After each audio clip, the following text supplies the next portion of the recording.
ভারতীয় সাংবিধানিক ও গণতান্ত্রিক দেশে পশ্চিমবঙ্গ রাজ্যে যোগ্য শিক্ষাকর্মীদের ওপরে যে অন্যায় এবং সুপ্রিম কোর্টের বিচারিতামূলক রায় এবং অসাংবিধানিক যে রায়, তার সঙ্গে সঙ্গে বর্তমানে হাইকোর্টে বরিষ্ঠ আইনজীবীদের সমস্ত শিক্ষাকর্মীদের যে গুলিয়ে দেওয়ার প্রচেষ্টা, সেই সঙ্গে সঙ্গে আরও যারা সমাজবাদী লোকজন আছে তারা ইউটিউবে যোগ্য শিক্ষাকর্মীদের সকলকে অযোগ্য বলার প্রয়াস, সেই সঙ্গে সঙ্গে সরকারের আধিকারিক সহ সরকারের সুপ্রিমো যোগ্য নন টিচিংদেরকে গুলিয়ে দেওয়ার যে প্রচেষ্টা, সেই প্রচেষ্টার দরুন আজকের যোগ্য শিক্ষাকর্মীরা চাকরিচ্যুত এবং বর্তমানে তাদের 3 মাসের বেতন বন্ধ।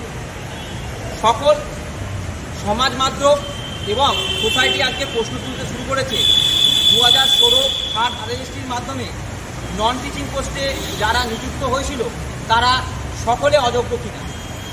আপনাদের সকলেরই জেনে রাখা উচিত, সুপ্রিম কোর্ট তার ভার্ডিক্টে পরিষ্কারভাবে ব্যক্ত করেছে যে 2016 RLST প্যানেলে সিবিআইয়ের চিহ্নিত করা টেন্টেড পার্সন অর্থাৎ টেন্টেড অযোগ্য আছে এবং সেই সঙ্গে সঙ্গে 1255 জন যোগ্য গ্রুপ সি ও 2139 জন যোগ্য গ্রুপ ডি আছে।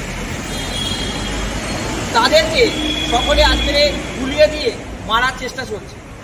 তারই প্রতিবাদে আমরা আগামী 25শে জুন বুধবার দিন এসএসসি অভিযান কর্মসূচি নিয়েছি এবং অবস্থান বিক্ষোভেরও কর্মসূচি নিয়েছি।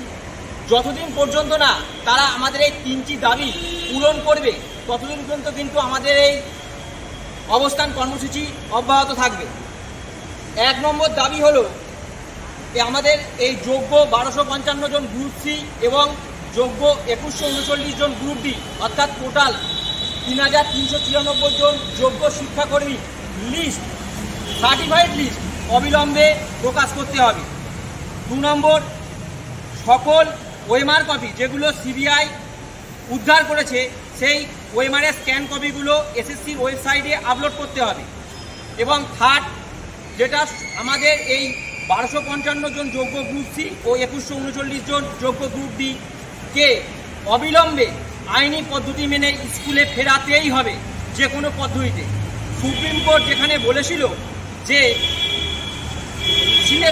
ফেস সিলেকশন প্রসেসের কথা, সেখানে সরকার তাকে নিয়ে গেল রিক্রুটমেন্ট প্রসেসে এবং জানি না যে কী করে এরকম বিচারিতা হয়।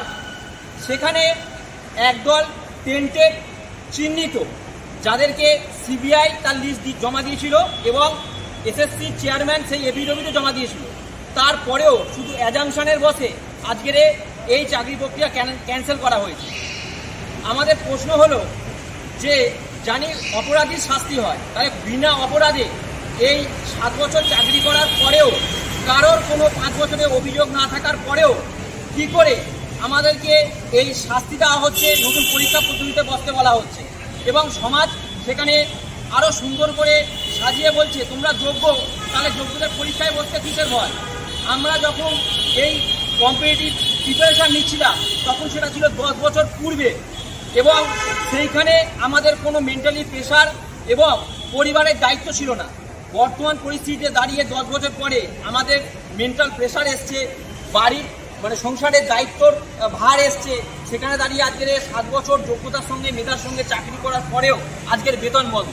তাহলে এই পরিস্থিতি, এই মানসিক অবস্থায় দাঁড়িয়ে কারোরই আবার পুনরায় পরীক্ষা বসার জায়গা আছে কি না আমার জানা নেই।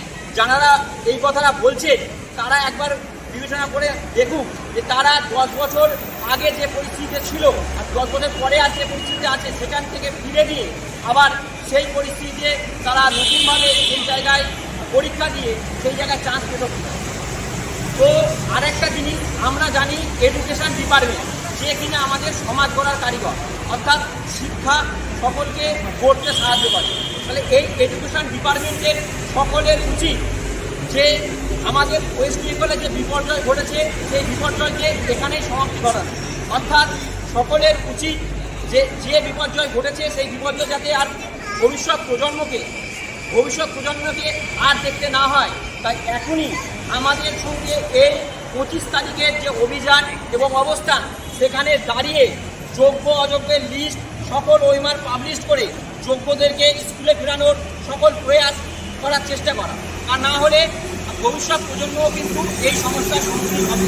আর আজকে যদি এটাকে শেষ করে দেওয়া যায় তাহলে কিন্তু ভবিষ্যৎ প্রজন্মকে আর এই দুর্দিন আর দেখতে হবে না।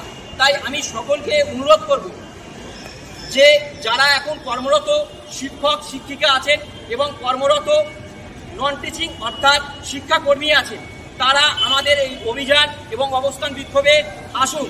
সঙ্গে সঙ্গে দল মত নির্বিশেষে সমাজের সমস্ত বরিষ্ঠ ব্যক্তি এবং সমাজবাদী শুভবুদ্ধি সম্পন্ন মানুষজন তারা প্রত্যেকে এগিয়ে আসুন এবং আমাদের এই যে 3 দফা দাবি, সেই 3 দফা দাবি যেভাবে হোক আদায় করে যোগ্যদের মেধা ভিত্তিতে যারা চাকরি পেয়েছিল তাদেরকে তাদের স্কুলে পুনর্বহালের পূর্ণ প্রচেষ্টা করুন এবং এই অভিযানকে সাফল্যমণ্ডিত করে তুলুন।